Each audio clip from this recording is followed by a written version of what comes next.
बच्चों, आज हम लोग पढ़ेंगे समास, समास विग्रह, जो कि हिंदी व्याकरण में बहुत ही इम्पोर्टेंट चैप्टर में से एक है।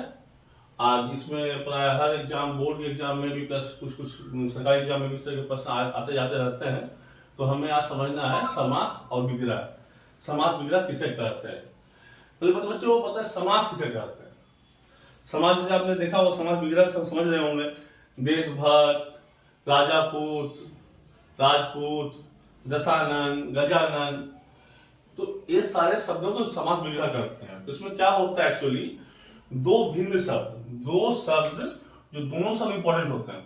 दो शब्द बोल लीजिए या दो पद बोल लीजिए, उसे आप दो शब्द या दो पद दोनों इंपॉर्टेंट होते हैं, उससे जब अलग करते हैं तो उसे हम समास विग्रह करते हैं। तो समास क्या हुआ? दो शब्द या दो पद से बने शब्द को समास करते हैं। क्या कहते हैं? समास करते हैं। और इसी दो शब्द को जो मुख्य शब्द इसको जो अलग अलग करते हैं तो समास विग्रह होता है। तो समास में कितने पद हो गए बच्चे? समास में 3 पद होते हैं, पूर्व पद, उत्तर पद और समस्त पद। पूर्व पद उसे कहते हैं जो शब्द का पहला शब्द, जो जैसे गजानन, गजानन, गजा जो है पहला शब्द, ये पूर्व शब्द हो गया। देशभक्त, देशभक्त, तो देशभक्त, देश पहला शब्द हो गया, इसे कहते हैं पूर्व पद। इसका अपना एक स्थान है, अपना एक अर्थ है, अपना सब कुछ, इसे वो पूर्व पद कहते हैं। और ये जो भक्त है, दूसरे पद को उत्तर पद कहते हैं। क्या कहते हैं इसे हम? उत्तर पद। और दोनों मिलकर बने शब्द क्या कहते हैं हम? समस्त पद। क्या कहते हैं? समस्त पद। तो क्या सीखा आपने? पूर्व पद, उत्तर पद और समस्त पद। मतलब पूर्व पद और उत्तर पद संयुक्त रूप से आते हैं, वो समस्त पद कहलाते हैं। जैसे देखिए यहाँ पे उदाहरण से समझा रहे हैं, आप समझने की कोशिश कीजिएगा। के पूर्व पद प्लस उत्तर पद किया मैंने, जैसे देश का भक्त, तो देश हो गया पूर्व पद, उत्तर हो गया भक्त हो गया उत्तर पद, दोनों मिलकर समस्त पद क्या हो गया? देशभक्त। राजा का पुत्र, पूर्व पद क्या हुआ? राजा, उत्तर पद क्या हुआ? पुत्र, समस्त पद क्या हुआ? राजपुत्र। क्या हुआ? राजपुत्र। अब इसी को जब हम अलग करेंगे तो कहलाएगा समास विग्रह। क्या कहलाएगा? समास विग्रह। ये कैसे होगा? देश प्लस भक्त, देशभक्त, राजा या राजा का यहाँ पे पुत्र, ये अलग करेंगे तो हो कहलाएगा समास विग्रह। समझ में आया बच्चों आपको?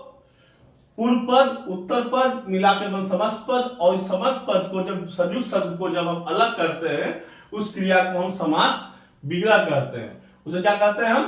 समास विग्रह कहते हैं। क्या कहते हैं उसे हम? समास विग्रह कहते हैं। अब समास विग्रह का, समास के कई प्रकार के होते हैं, कई भागों में भाग किया गया है। मुख्यतः 6 भागों में भाग किया है, जिसमें 4 अति मुख्य होते हैं और 2 विमुख होते हैं। टोटल 6 होते हैं। तो 6 चीजों का नाम नोट कर ले बच्चे आप। पहला तत्पुरुष, क्या बोला?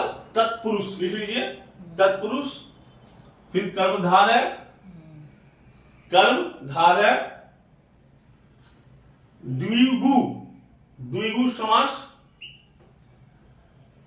बहुव्रीहि, बहुव्रीहि, लिख लीजिए ठीक से आप, बहुव्रीहि। फिर द्वंद्व, द्वंद्व समास। फिर अव्यय भाव समास। फिर क्या? अव्यय भाव समास। मैंने क्या बताया आपको? तत्पुरुष समास, कर्मधारय समास, द्विगु समास, बहुव्रीहि समास, द्वंद्व समास, अव्यय भाव समास। कितने बताया मैंने? 1 2 3 4 5 6। तत्पुरुष, कर्मधारय, द्विगु, बहुव्रीहि, द्वंद्व, अव्यय भाव समास। अब इन समासों को अलग अलग करके पढ़ेंगे, अलग अलग क्लास में पढ़ेंगे, क्योंकि बहुत लंबा चैप्टर है, एक दिन पूरा नहीं होगा, हमें धीरे धीरे पढ़ना होगा। तो पहले आते हैं तत्पुरुष, तत्पुरुष समास में। किसमें आते हैं? तत्पुरुष। तो ध्यान रखने वाली बात क्या है? तत्पुरुष जब भी कोई शब्द होगा, जो 2 शब्दों के जो समस्त पद होते हैं, पूर्व पद उत्तर पद मिलाकर जो होते हैं, तत्पुरुष समास में दूसरा पद प्रधान होगा। दूसरा पद क्या होगा? प्रधान होगा, और पहला पद विशेषण होगा। पहला पद क्या होगा? विशेषण होगा। दूसरा पद प्रधान होगा, पहला पद विशेषण होगा। ध्यान समझने की कोशिश कीजिएगा बच्चों।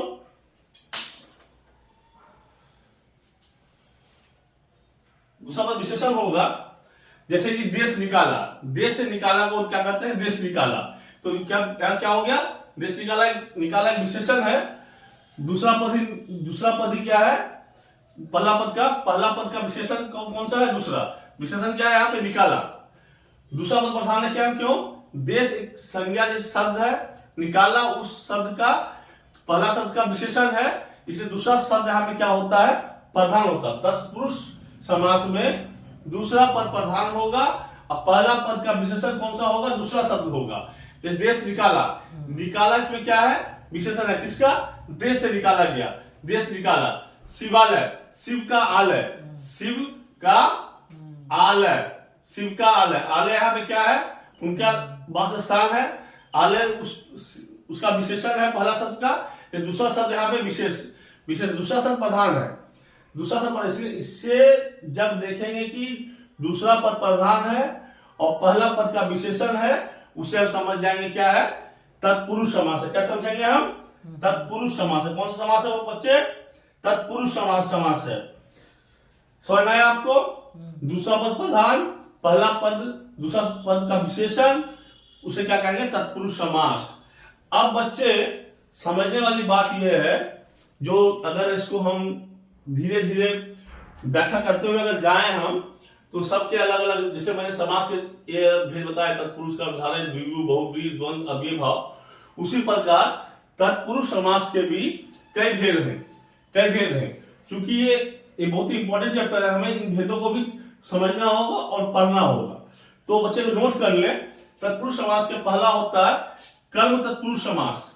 क्या होता है, कर्म तत्पुरुष समास। उस व्याख्या में जा रहे धीरे धीरे हम, पर लिख लीजिए आप, कर्म तत्पुरुष समास, करण समास, संप्रदान, अपादान, संबंध, अधिकरण। फिर से बोलूं, अच्छा बोल, तो फिर से लिखिए, कर्म, करण, संप्रदान, अपादान, संबंध और अधिकरण।